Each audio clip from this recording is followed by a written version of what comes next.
से हिल जाती है या असंतुलित हो जाती है। ऐसे में व्यक्ति का पेट भी खराब हो जाता है, शरीर भी कमजोर हो जाता है और भी कई प्रकार के विकार उत्पन्न हो जाते हैं। तो सबसे पहले मैं ये जानना चाहूंगा, आखिर ये किस तरीके का केवल रोग है या किसी विशेष कारण से होता है? ये है क्या चीज और इसके लक्षण क्या है?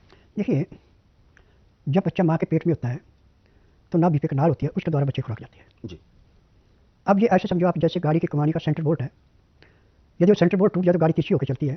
एक काम नाभि का, यदि नाभि नीचे को उतर गई तो दस्त लगेगी। अच्छा। और नाभि दाएं या बाएं को चलेगी तो कब्ज होगी। जी। ये कई कारण है। ये बहुत बड़ा लक्षण आपका हाँ। है। अच्छा, अब आपकी बाजू पे तकसीर आ गई, जी। आपको थोड़ा सा झटका लगा, नाभि गिर गई। जी।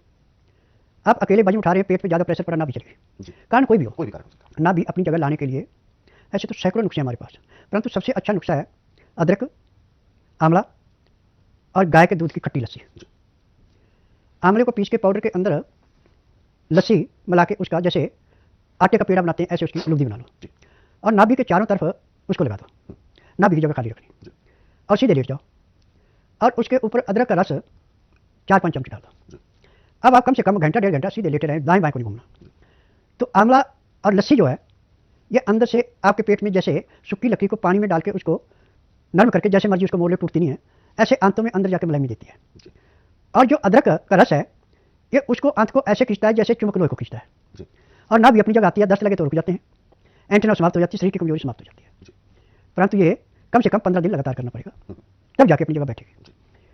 और जब इससे उठे तो उसके बाद आपको गाय के दूध के अंदर आंवले का चूर्ण जो है वो घी में भून के जो आपने शहद मिला के रखा 2 चम्मच उसके खा के ऊपर से 1 गिलास गाय का दूध हल्का गर्म पीना, तो आपकी नाभि जो अपनी जगह आएगी, अब दोबारा आप जितना मर्जी काम करें ये सरकेगी नहीं, ऐसे नाभि फिर सरक जाती है।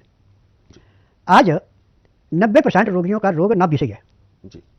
जब नाभि किसी की साइड में हो गई, नीचे उतरी तो दस्त लगेंगे, ऊपर चढ़ी तो कब्ज होगी, जब कब्ज होगी तो आपका लीवर नहीं पूरा काम करेगा, जब लीवर काम नहीं करेगा पैंक्रियाज इंसुलिन नहीं बनाएगी, पैंक्रियाज इंसुलिन नहीं बनाएगी तो पित्त में तेजाब बढ़ेगा, फिर आपको सैकड़ों बीमारियों का निमंत्रण मिल गया। अब जो थोड़ा बहुत खाया पिया गुर्दे में जाएगा, गुर्दे में जाके ऐसे बैठेगा जैसे खड़े पानी पे काई जमती है, फिर ना तो आपका पेट अच्छा साफ होगा ना आपको साफ खुल के आएगा, और जो थोड़ा बहुत खून बना उसको तिल्ली स्वीकार नहीं करेगा, टट्टी के रास्ते फेंक देगी, फिर आपको जवानी में बुढ़ापा आ जाता है। परंतु जो उपचार मैं बता रहा हूँ यदि आप इसको ध्यानपूर्वक सुनते हैं, समझते हैं, लिख करके रखते हैं और कभी भी किसी के साथ ऐसी दुर्दशा होती है और इसके ऊपर अपनाते हैं तो 4 दिन के अंदर जो डॉक्टर के ऊपर लाखों रुपया खर्च करके जो रोग नहीं करता था वो हफ्ते में उस रोग को आप समाप्त कर सकते हैं।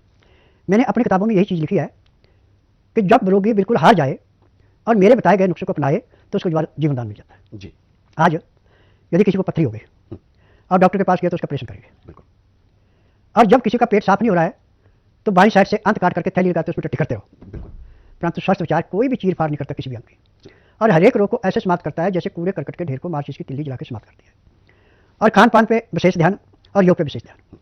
यदि रात्रि आप 9 से 10 के अंदर सोते हैं, सुबह 4 बजे उठ के आधा घंटा कपालभाति, 15 मिनट भस्त्रिका, 8-10 बार अग्निसार, 15-20 बार जई, 25-30 बार ब्रह्मी, 1 घंटा लोन करते हैं, तो मैं दावे से कह सकता हूँ कि जब तक आपके शरीर के अंदर सांस है तब तक आपको किसी डॉक्टर हकीम की जरूरत नहीं पड़ेगी, आपको रोग ही कोई नहीं होगा। अब यदि आपके खान पान में गड़बड़ी है तो उसके लिए आपको योग करना पड़ेगा। योग में मणुकासन, पवन मुक्तासन, गौमुखासन, शवासन, सर्वांगासन, हलासन, शीर्षासन, 2-2, 4-4 मिनट इसको कर लेते हैं और प्रणाम पूरा करते हैं, तो मैं दावे से कह सकता हूँ कि आपको आखिरी सांस तक किसी डॉक्टर हकीम की मदद लेने की जरूरत नहीं पड़ेगी, ना ही आपको रोग होगा। आज जितने भी रोग हमारे गलत खान पान से, गलत रहन सहन से हैं, हमेशा पंखा, कूलर, एसी से जितने आप दूर रहेंगे उतने स्वस्थ रहेंगे, क्योंकि एसी में, फ्रिज में अमोनियम गैस होती है, की जगह अमोनियम गैस पेट आएगी तो आपको रोग तो जरूर होगा। और यदि आप फ्रिज की रखी चीजें नहीं खाते, एसी में नहीं बैठते, खुले वातावरण में बैठते हैं, पंखे कूलर का प्रयोग कम करते हैं, फैन ठीक लगाते हैं, आपको कोई रोग हो नहीं सकता। हमेशा शरीर का टेम्परेचर 25 से 28 डिग्री के अंदर रहेगा, आपको जिंदगी में किसी दवाई की जरूरत नहीं पड़ेगी। परंतु जब टेम्परेचर इससे कम ज्यादा होता है तो फिर आपके शरीर में इसकी हलचल शुरू होती है और आपके गलत खान पान से फिर आपको रोगों को निमंत्रण मिलता है। तो दर्शकों, ये सारी बातें जो गुरुजी ने बताई हैं बहुत ही व्यवहारिक हैं। जो सामान्य वातावरण का टेम्परेचर होता है वही तापमान हमारे शरीर का भी होना चाहिए। ऐसा नहीं कि जब बाहर गर्मी ज्यादा है तो आप अंदर माइनस